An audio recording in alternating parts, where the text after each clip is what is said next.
Hey there, friends, it's Gone Gaming, and I want to address a big and controversial topic right now in Marvel Future Revolution, and that is character rankings.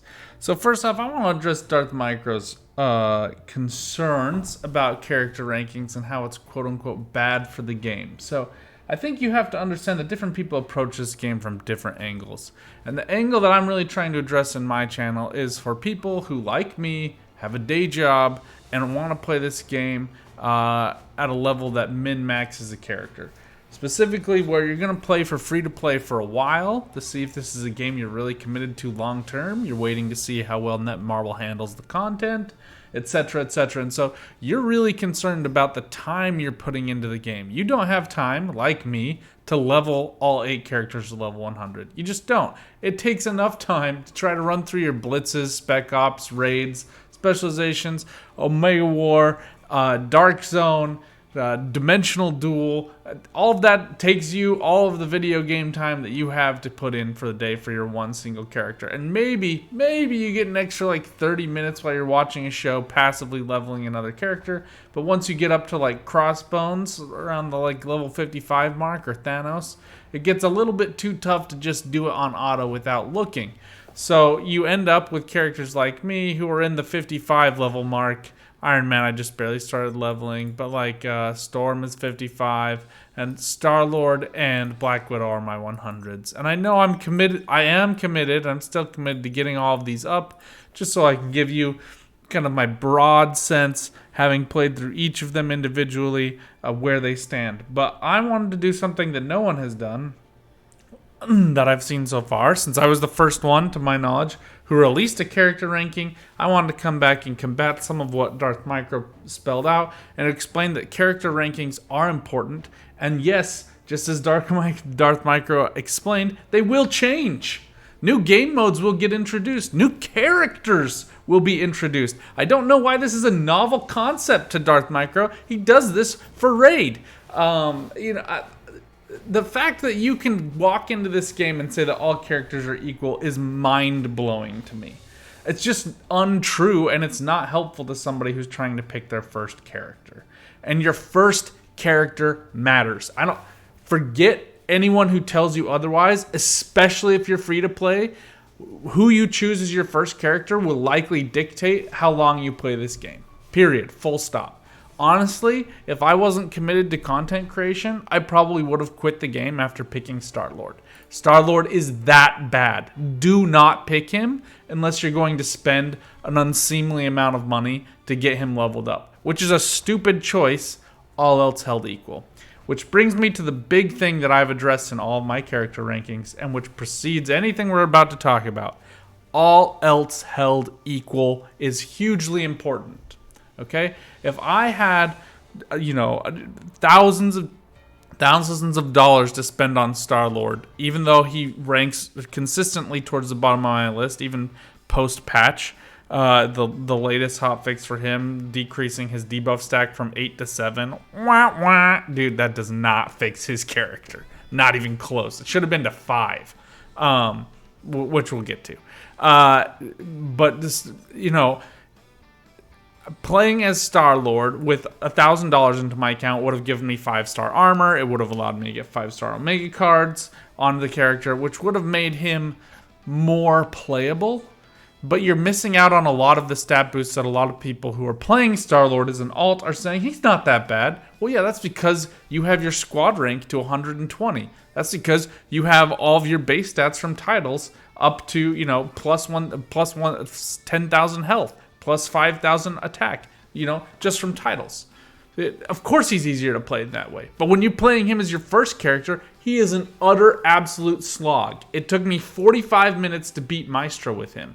It was mind-bendingly difficult. And just really sapped my energy for the game.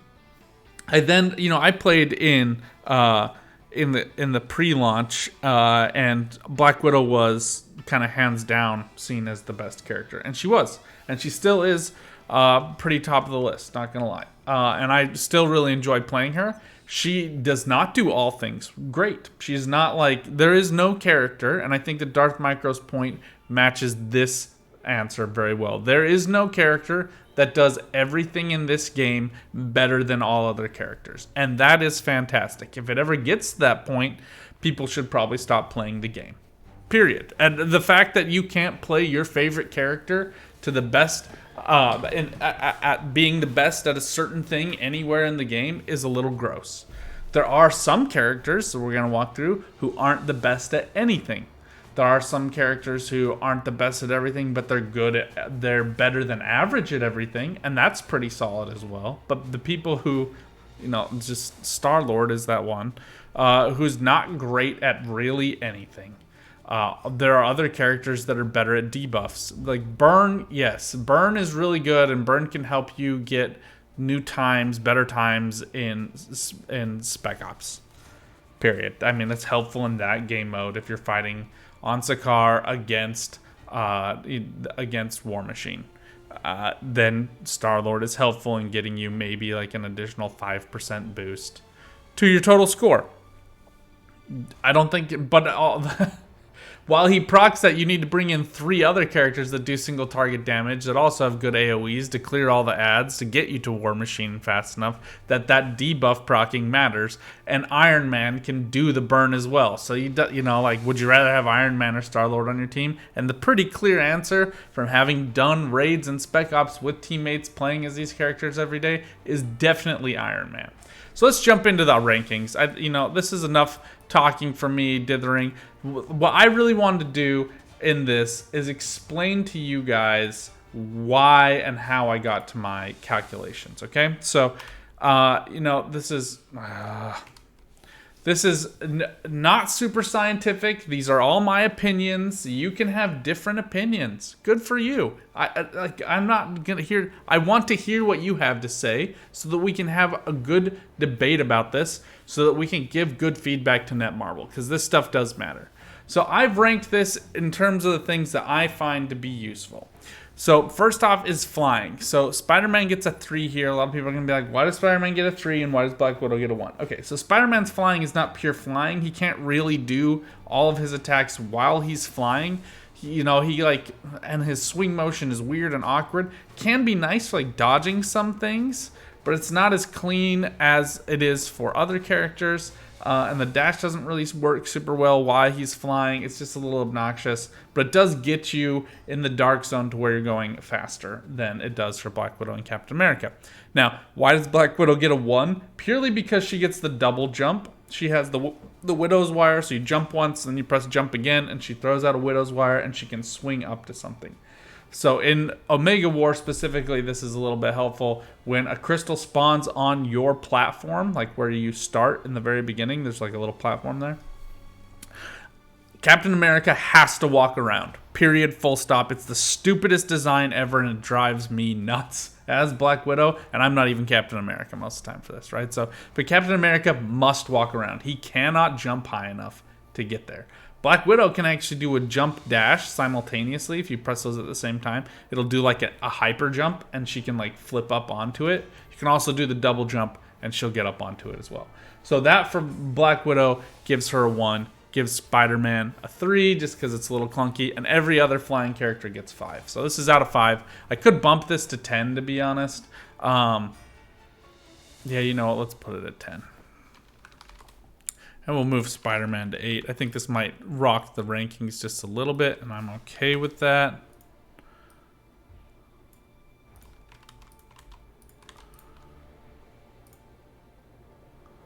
I actually think that this will give us a little bit better score. Okay, so now that's moved around. I actually think this is a little bit better representation. And Black Widow is still only going to get a 1 here. I can maybe give her a 2. There you go. Leveling experience. Doctor Strange is universally panned as the easiest to level. I have heard a lot of people say Iron Man is equally easy. I've only got him to level 30. I'm still working on him, but he is really pretty easy to do. Some of his skills come in a little late for the ones that are good, but he has a lot of really good early skills that are really strong single target damage to blast through bosses. But Doctor Strange I still think is the easiest.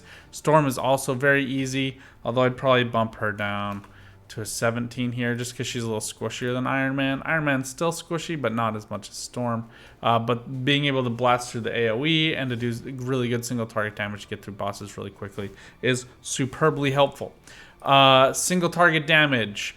Black Widow is still the best at this, and I think that this really matters for Dark Zone bosses and for most wanteds in the regular world. Now, how do you know this? The best way to calculate this is to go into Spec Ops. Spec Ops balances all stats just to baseline, right? You don't get any of the bonuses from your battle badges, from your costumes, from your Omega cards, from your specializations. Oh, you do from your specializations. But this is the specializations, I think, is kind of sets characters fairly equal anyway. But I regularly get first place against top flight Iron Man or Iron Men, whatever you want to say. Captain America's, Captain Marvel's that I'm playing with every day. In my alliance, Storm, Spider-Man, and Doctor Strange as well. Nobody plays Star-Lord anymore because he's so trash. But I regularly get first place. Yeah, you do. You can't do Spec Ops on auto. You have to manual it. But it's a fun game mode, and you can usually pretty easily get that top score with Black Widow. I think Captain Marvel is the next closest, and then I have Iron Man. Captain Marvel just can do a ridiculous amount of damage after she's pulled her ult, and if you have scaled your whole character around the ultimate skill gauge, that works really well for you. Spider-Man does trash damage. Spider-Man is a chore to level, which is why his leveling is down at 10, and his single target damage is the worst in the game, like hands down. It's a pain.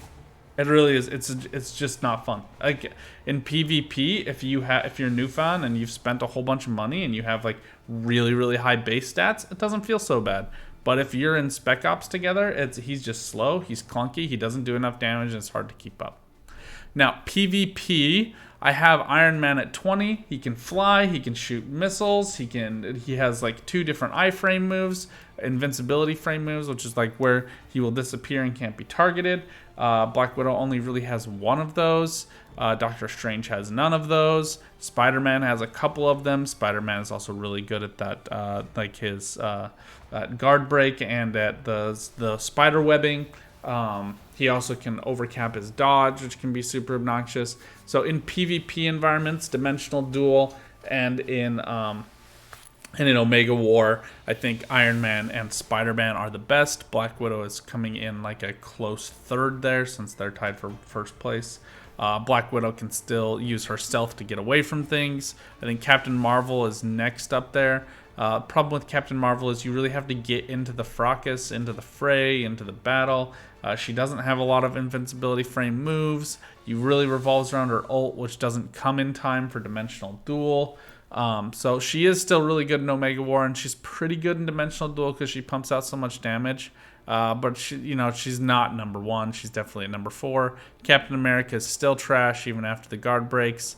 And Star-Lord does a little bit more damage than Captain America, so he got a slightly higher score, but they're still really bad. Team play.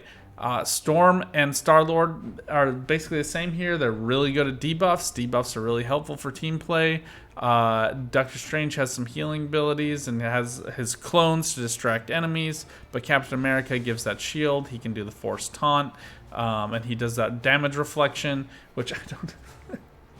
So, just an aside on Darth Micro's, like, Captain America could be good later on is not an answer for are they good right now. And this ranking is for characters right now, this moment. Are they super playable? Are they really useful in all game modes? And the resounding answer is just no. He's just not. He's just not useful. Is it really nice to load into a raid with 1 Captain America? Yes. If you load in with 2, it's like, geez, this is going to be a slog. That's just true. And anybody telling you different is just trying to sell you something, in my opinion. Scalability. Iron Man. So this is like if you have the character all the way leveled up, level 100, you're getting the best battle badges, etc. Can your character be scaled really well in the end game? And Iron Man and Captain Marvel for me are hands down, no questions asked, entirely and exceptionally scalable. Spider-Man and Black Widow come in tied at 3rd place. They both have really good specialization trees with revives. You can overcap dodge with Spider-Man, which I think is slightly better than Black Widow's. But with Black Widow's, you can overcap crit damage. So you're normally capped at 300% crit damage.